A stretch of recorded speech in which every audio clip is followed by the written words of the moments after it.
রাশিচক্র বিচার করার সময় D1 চার্ট অর্থাৎ মূল রাশিচক্র বিচারের পাশাপাশি নবাংশকেও খুব ভালো করে দেখা প্রয়োজন। কারণ D1 চার্ট যদি আমাদের বডি হয়ে থাকে তাহলে নবাংশ চার্ট হলো আমাদের ব্যাকবোন। ধরুন কোনো জাতক বা জাতিকার রাশিচক্র অর্থাৎ D1 চার্ট যদি বলবান হয়, সেখানে গ্রহের অবস্থান যদি শুভ হয়, কিন্তু তার D9 চার্ট যদি ততোধিক বলবান না হয়, সেখানে গ্রহের অবস্থান যদি অশুভ হয় বা সেই গ্রহটি যদি দুর্বল হয়ে থাকে, তাহলে সেই জাতক বা জাতিকার D1 চার্টের শুভত্ব থাকা সত্ত্বেও যতটা তার শুভফল পাওয়া উচিত বা সে প্রচেষ্টা সহকারে যতটা শুভফল তার পাওয়া দরকার, সে কিন্তু ততোধিক শুভফল পাবে না।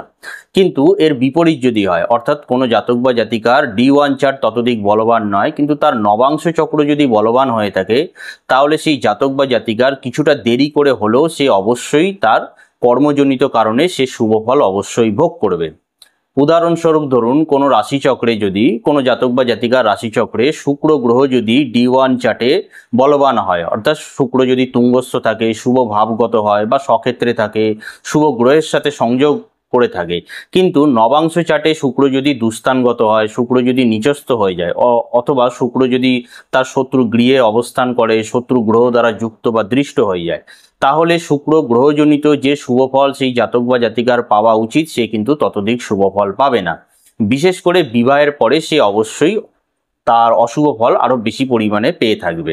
কিন্তু ধরুন কোনো রাশিচক্রে D1 চার্টে শুক্র ততোধিক বলবান নয়, শুক্র নিচস্থ আছে বা দুস্থানগত অথবা শত্রু গ্রহ দ্বারা যুক্ত বা দৃষ্ট হয়ে রয়েছে, কিন্তু D9 অর্থাৎ নবাংশ চার্টে সেই শুক্রই যদি তুঙ্গস্থ গৃহে থাকে, স্বক্ষেত্রে থাকে, অথবা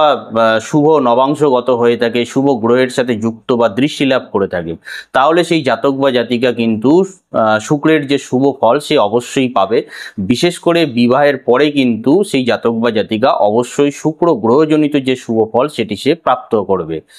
জীবনের কিছুটা দেরি করে হলেও সে অবশ্যই কিন্তু শুভ ফল, শুক্র গ্রহজনিত যে ফল তার পাওয়া উচিত ছিল শুভ ফল, সে অবশ্যই পাবে। তাই D1 চার্টের সাথে সাথে কিন্তু D9 চার্টকেও অত্যন্ত ভালো করে দেখা প্রয়োজন।